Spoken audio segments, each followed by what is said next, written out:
Assalamualaikum warahmatullahi wabarakatuh. Salam bahasa Indonesia, sehat semangat luar biasa.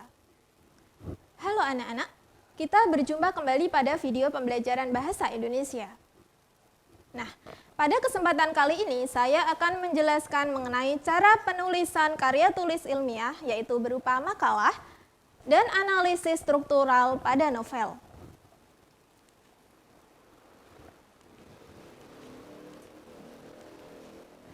Judul yang saya pilih adalah Analisis Struktural Novel Harimau-Harimau karya Mohtar Lubis. Kita mulai dari halaman depan atau sampul dari makalah.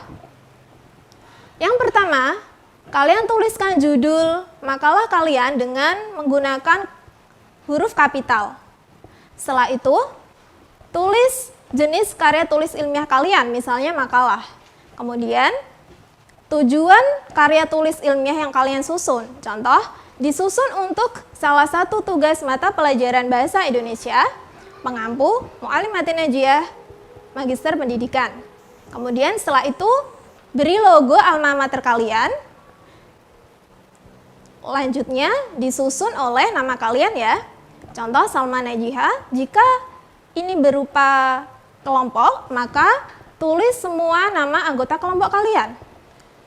Kemudian, nama jurusan kalian, contoh, jurusan ilmu pengetahuan sosial, kemudian nama sekolah kalian atau madrasah kalian, yaitu Madrasah Aliyah Al-Islam Surakarta, kemudian nama penulisan karya tulis ilmiah 2020.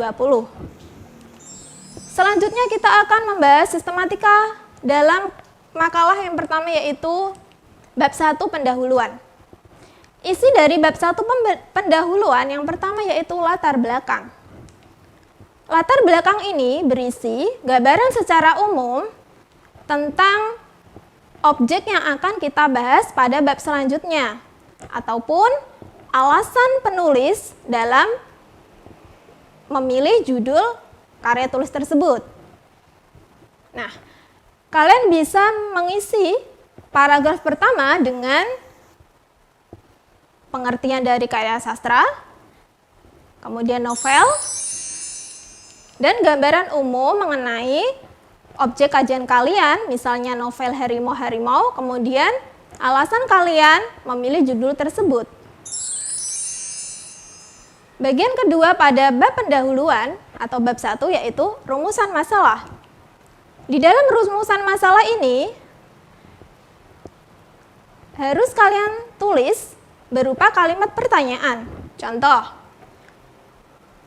berdasarkan uraian latar belakang tersebut, penulis merumuskan 3 masalah dalam makalah ini.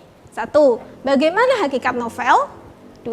Bagaimana hakikat teori struktural? 3. Bagaimana analisis struktural novel Harimau-Harimau karya Mohtar Lubis? Baik, lanjut pada bagian ketiga yaitu tujuan. Ingat, jika rumusan kalian ada 3, maka di dalam tujuan juga ada 3 ya, jadi harus relevan. Nah, di dalam tujuan ini berbeda dengan rumusan yang ditulis berupa kalimat pertanyaan. Nah, kalau tujuan ini kalian tulis dalam kalimat deklaratif atau kalimat informasi. Selanjutnya yaitu bab 2, pembahasan. Di dalam pembahasan ini merupakan atau bisa disebut dengan inti dari karya tulis yang kalian tulis. Nah, tadi jika di dalam rumusan kalian ada 3, maka di dalam pembahasan ini artinya menjawab pertanyaan dari rumusan yang telah kalian buat.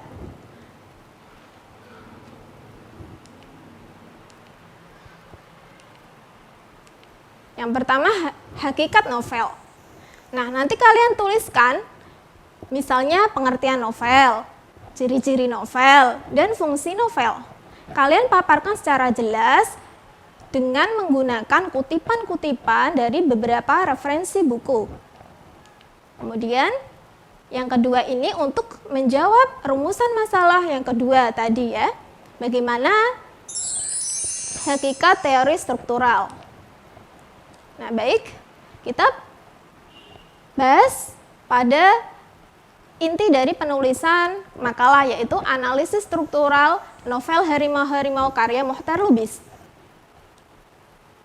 Nah, di dalam teori Robert Stanton memaparkan bahwa analisis struktural dalam novel ada 3. Yang pertama yaitu tema.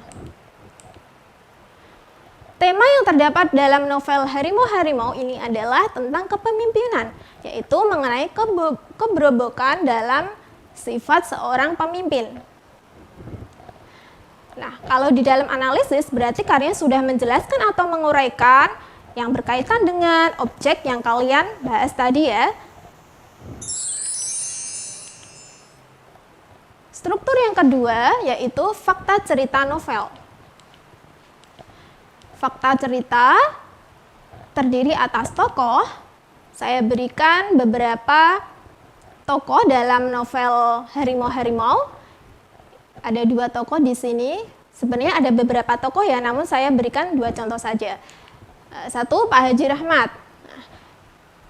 Pak Haji dianggap sederhana dan alim. Ternyata seorang yang tidak mempercayai orang lain, bahkan tidak percaya adanya Tuhan.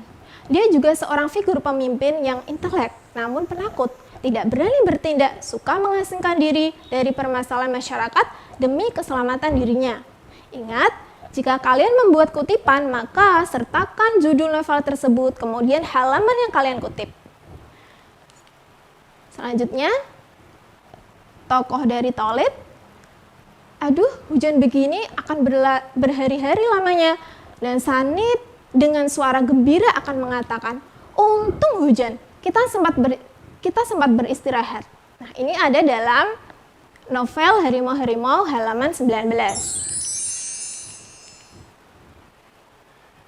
Unsur selanjutnya yaitu alur.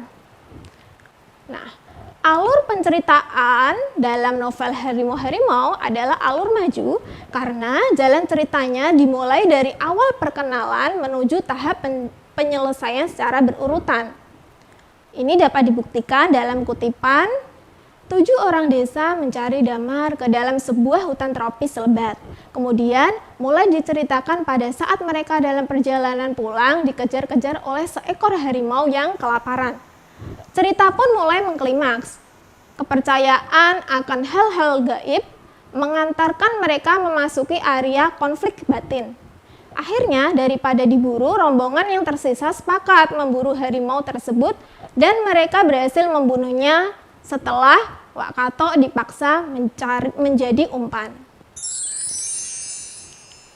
Unsur selanjutnya yaitu latar. Latar di dalam novel ini ada 3. Yang pertama yaitu latar tempat.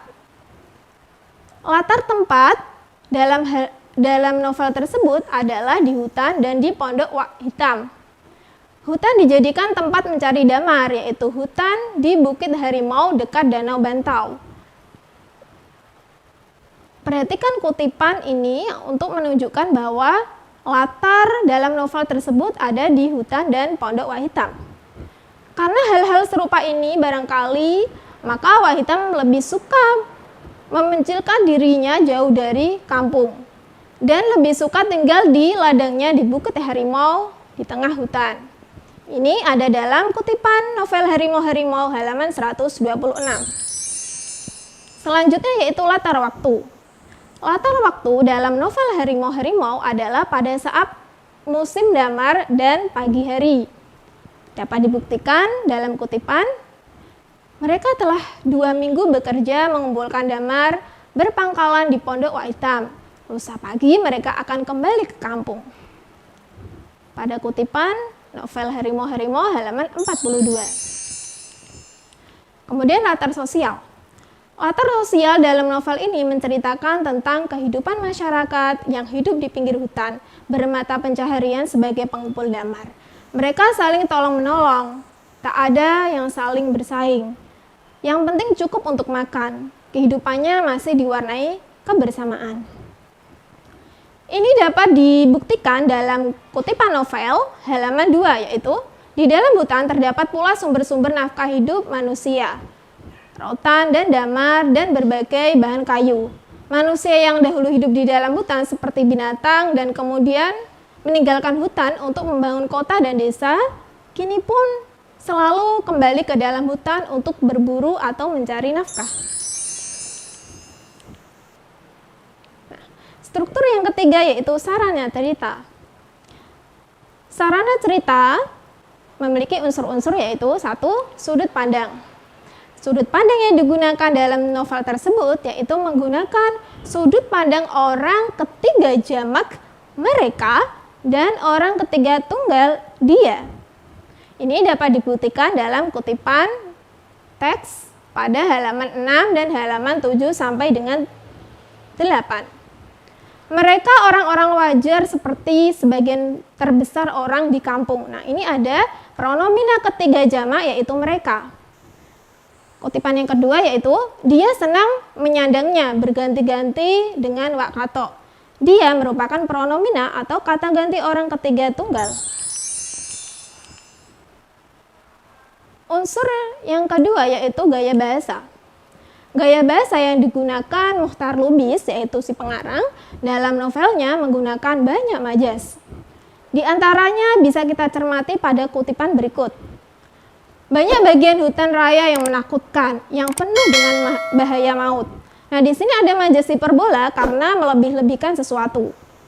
Yang kedua, adanya majas personifikasi atau merumpamakan sesuatu seperti atau seakan-akan melakukan sesuatu seperti makhluk hidup. Contoh, di tengah hutan yang demikian ada sebuah anak sungai kecil dengan airnya yang sejuk dan bersih mengalir, menyanyi-nyanyi dan berbisik-bisik. Nah, di sini diperumpamakan bahwa air sungai ini bisa melakukan sesuatu yang dilakukan oleh manusia, yaitu ketika dia mengalir, dia seperti menyanyi-nyanyi dan berbisik-bisik. Jelas ya? Baik. Unsur selanjutnya yaitu amanat. Apa saja amanat yang bisa kita temukan? Nah, amanat yang bisa kita temukan ini, kalian bisa menuliskannya dengan cara mencermati tokoh-tokoh yang ada dalam novel tersebut. Nah, amanat yang bisa kita ambil contohnya, jadilah seorang pemimpin yang tegas dan bijaksana. 2. Manusia tidak bisa hidup sendiri tanpa bantuan orang lain. Hendaknya kita saling tolong-menolong terhadap sesama. Nah, ini tentu berkaitan dengan watak-watak dalam tokoh tadi ya. Baik. Bab terakhir dalam penulisan makalah yaitu bab 3, penutup berupa simpulan. Simpulan dalam bagian penutup ini menyimpulkan keseluruhan pembahasan yang telah dipaparkan sebelumnya. Jika di dalam pembahasan ada 3 subpokok, maka di dalam simpulan juga akan memaparkan 3 subpokok. Contoh bisa kalian cermati. Ya. Paragraf pertama memaparkan mengenai hakikat novel. Paragraf kedua menyimpulkan mengenai teori struktural. Dan paragraf terakhir yaitu paragraf ketiga memaparkan mengenai bagaimana hasil analisis struktural pada novel Harimau-Harimau. Bagaimana anak-anak? Sudah jelas kan? Baik. Selanjutnya daftar pustaka. Nah, kaidah penulisan daftar pustaka, baik penulisan huruf ataupun tanda baca, perhatikan baik-baik ya. Jika kalian mengutip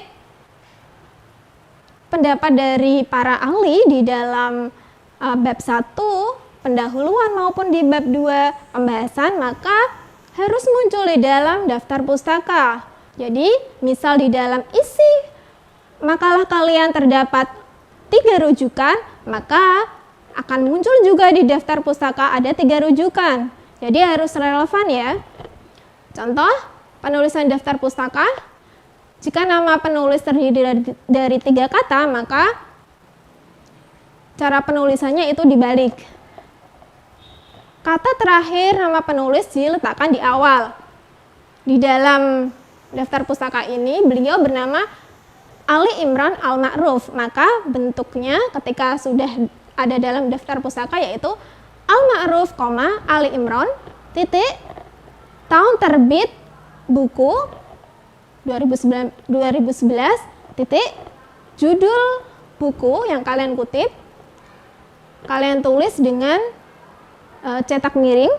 Contoh metode penelitian sastra, kemudian titik, kota terbit, Surakarta, titik 2, kemudian penerbit, Universitas Muhammadiyah Surakarta, akhiri dengan tanda baca titik.